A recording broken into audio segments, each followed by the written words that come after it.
Happy Kingdomus! Looks like Christmas came early because season 6 is here. Not even a minute into the episode and Shouheikun is already sweating. We got an actually decent level of art style, Sei standing on business, some new allegations by Riboku, and a bunch of new characters. I can't wait for next week. Words cannot fully describe how good Kingdom is, but a wise man once said, if words can't, numbers can. Something that I noticed straight away was that the art style got a tiny more consistent. This is something I'm very relieved about. The trailer honestly had me worried. Every character looks pretty good, and it is definitely an improvement over the previous seasons, especially in Kyogai's case. I had to pause the episode for a solid 30 seconds just to fully appreciate her character. Kanyou, the most intense place in all of China right now, because Riboku is seeking an audience with the King of Qin. I love how when Riboku tried to pay his respects, Sei just completely shut him down. He was not having it. He already knew that Riboku was coming here with some bullcrap. He says he is here to convince Sei to abandon his dream of unifying all of China. Surprise, surprise. Not really. But the next thing he said was so interesting. Riboku said he wished he served a king like Sei. He did go on to reiterate that he still would have tried to convince Sei to abandon his dream, but still, how intriguing. Imagine Riboku was one of Qin's great generals, fighting alongside Mobu.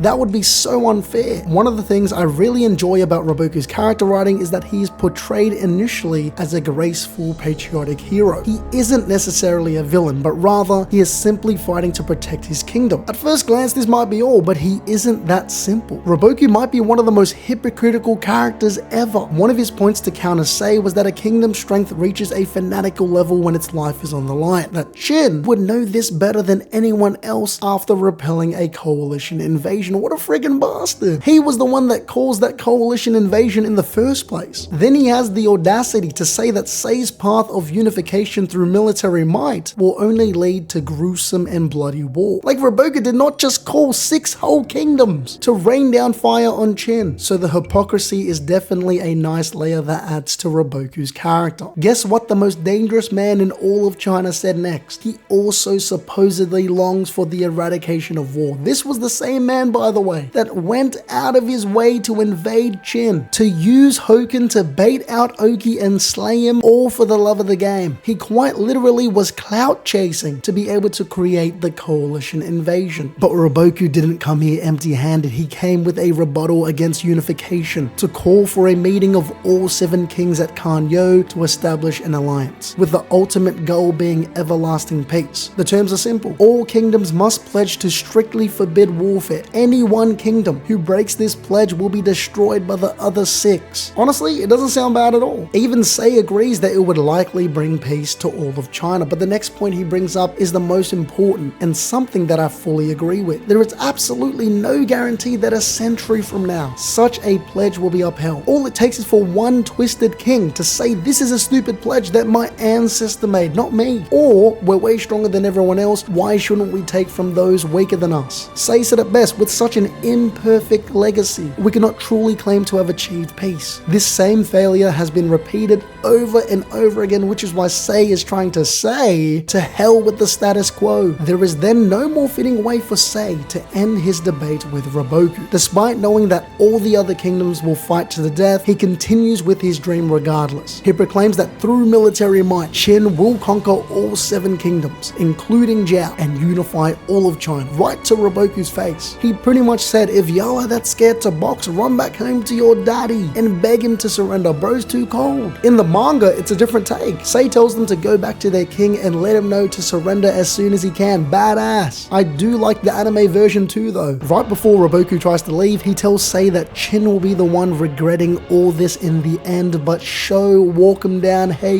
is not having it. He will not take Riboku's baseless slander, but I can't lie. Riboku stands on that. It's not baseless at all. He said if this dream of unification continues, the first kingdom to perish would be none other than Qin. Since this undertaking is one that requires insane endurance, Zhao in the middle needs to be defeated first, but that's something that won't happen as long as he's around. I love the confidence. But Riboku then brings up a great objective point, With Qin focused on a strenuous war with Zhao, Chu is sure to take advantage of this opening. Great General Karin would not let this opportunity pass by. She looked freaking awesome, by the way. The art style is, dare I say, so damn beautiful. Even when Shouheikun tries to say that Qin would defeat Zhao before such a possibility occurs, Riboku said that's a joke. Who in Qin could even slay me? Kanki? Mobu? To? Osen? He doesn't care. He can take all of them. Pause. He said it's laughable that this is how they intend to unify all of China. These chumps? In fact, Riboku proclaims that all 4 great generals could attack him at the same time and there would still be no match. He wants all the smoke. I love it. I just want to add, since it's cut out of the anime, in the manga, Riboku really does stand on business. He says those Qin generals that y'all love so much, not a single one of y'all realized the insane power gap between them and Riboku. I love it. I don't know if the anime excluding it will make people hate his cockiness as much, but just wanted to let y'all know because it's one hell of a way to antagonize him, especially since he can be seen as a good guy. Personally, I would love to see the To versus Riboku matchup so that To can get revenge for Oki, but no matter the matchups, it's going to be exciting. Let me know who you guys want to see Riboku fight in the comments. From the trailer, it looks like it's going to be either Yotanwa, Kanki, or Osen, so I'm happy no matter what. You know what else makes me happy? The Archer brothers, or as described in the anime, Bo Bros are introduced. Yes sir, finally some Archer action in the Heishin unit. Right off the bat, the Bo Bros fail the physical test and get cut before showing any of their skills. This leads to Ten revealing the special skills criteria. To pass as a special skills archer, the Bo Bros must hit a target from twice the usual distance to make up for the lack of physical ability. Impossible, right? Wrong. Turns out it's light work. The older brother Jin easily hits the target, shooting through a crowd of soldiers sprinting. Shameless aura farming. Of course, it was right on the money. We thought that was impressive. The distance from there was actually 10 times the usual. While everyone is mesmerized by what just happened, the younger brother Tan does the exact same thing, right on the money. He said, let me get in on the action and farm too. This leads to Shin and Tan reacting exactly how we would. Holy crap, where did these brothers come from? How did they learn these skills? Their daddy taught them how to hunt? That can't be all right. It isn't. In comes some huge lore. Their dad Sogen was actually the leader of a special cavalry archer unit in the Jukyo army. It's cut out of the anime, but in the manga they were known as the Azure Bows. That isn't even the most exciting part. This man was the only member of the legendary 10 Bows of China to hail from Qin. He earned this honor by defeating Duke Haku of Wei, another 10 Bow. It now all makes sense. Jin and Tan, the prodigious sons of such a legendary man. How epic that Shin has gotten some awesome new archers, and how fitting that these boys wanted to join because the Heishin unit is akin to an arrow in flight. Once again, I wanted to let y'all know some cool stuff cut out from the anime that's in the manga. The 10 Bows of China first came about because of the top 10 from an archery competition organized by King Beret of Zhao. The champion was said to be able to hit a target 8 out of 10 times from 500 paces away. It's here we're introduced to some other 10 Bows. Vishuri, known as God Bow, the strongest archer in Wei, Senshu B of Yan, Seika Un of Zhao. And by the way, once Shin and Ten decided to let them join, in the anime, it just reveals a target with no care for the amount of arrows. But in the manga, obviously, there's 10 on purpose to show that these Bow Bros hit the target 10 out of 10 times, better than the champion. This is why they're so insane. That's not all. Tan, just like me, he said they also heard Kyokai was a baddie. She a baddie with her baddie friends because they like 10 too. To each their own, not for me. On top of the Bow Bros, we're introduced to Mr. Potential, Kanto. My boy's yoked, and I'm not going to let it slide, but the anime left out this lovely panel of Kyokai. I already know some people are going to complain about this episode having a lot of setup. Some people might have been expecting to get straight into the action, but personally, I think setting up the stakes makes the fighting all the more epic when it's time. Anyway, this episode was a solid 8 out of 10 for me. I'm super hyped for episode 2. Thank you for tuning in. Let me know what you guys thought of episode 2 in the comment section below. Also, it would mean a lot to me if you guys leave a like, share this video with a friend, and subscribe for another video next week.